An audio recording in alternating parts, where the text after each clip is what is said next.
Hey everybody, Daniel from Spacedock here, back with another top 5 list. Again, this is based on my personal preference and is not meant to reflect the tactical value of each ship. This time we're looking at Corvettes, one of the smallest types of warship, and a popular choice for hero ships in science fiction.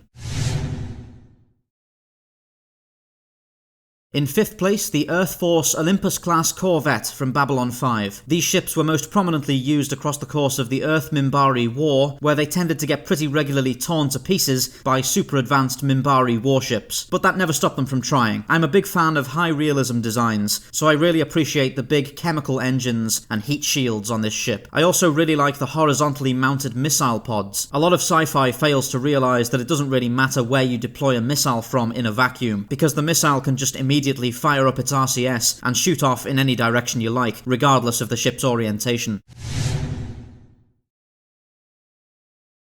This one is super obscure. It's from Egosoft's X series of space simulators, specifically from the X3 expansions. Even within the mythos of the game, this awesome-looking ship has a well-deserved reputation. It's so maneuverable that it flies more like a fighter than a Corvette. The ship has a frightful amount of forward firepower, with 10 separate bow hardpoints, normally loaded with electromagnetic plasma cannons, and she's also equipped with Millennium Falcon-style turret positions on the dorsal and ventral hull. The Vidar's speed and agility allow it to pretty soundly defeat any other Corvette, as well as being able to engage small frigates by hopping between blind spots and confusing the enemy's point defense.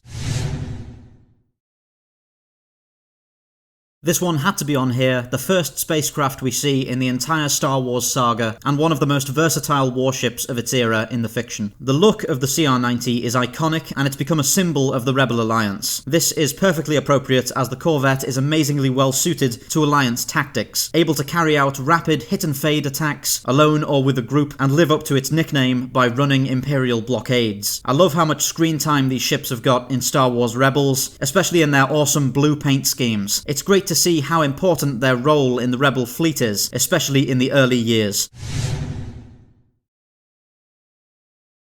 Another one from Star Wars now, and a lot of you know how much I really love this design. The Imperial Raider class is an incredibly cool looking ship that really nicely fills a gap in the Empire's fleet composition. We've also recently learned from the Battlefront 2 trailers that at least some of these ships have small hangars concealed beneath their armour that can hold at least a couple of TIE fighters each. This is a really nice and seamless addition to the original Raider design. I'm really glad that this ship is getting the spotlight in Battlefront 2, as the X-Wing Miniatures guys who originally designed it did an amazing job. One of my very favourite Imperial warships. Anybody who knows me knew this was coming. The Queen of Corvettes. This is the ultimate hero ship. It works flawlessly as a home for the characters, and as a tough, reliable craft with tons of personality. It's a thoroughly hard sci-fi design, which always scores points for me, and its grounded, functional aesthetic is amazing to watch on screen. I love the retractable PDC emplacements, and the smoothly integrated torpedo bay. Plus, the interior is just gorgeous. The guys working on the show, who get to walk around those sets every day, are unbelievably lucky, and both the ship's interior and exterior were brilliantly adapted from the books by the VFX and set design teams respectively. A simply fantastic sci-fi spacecraft.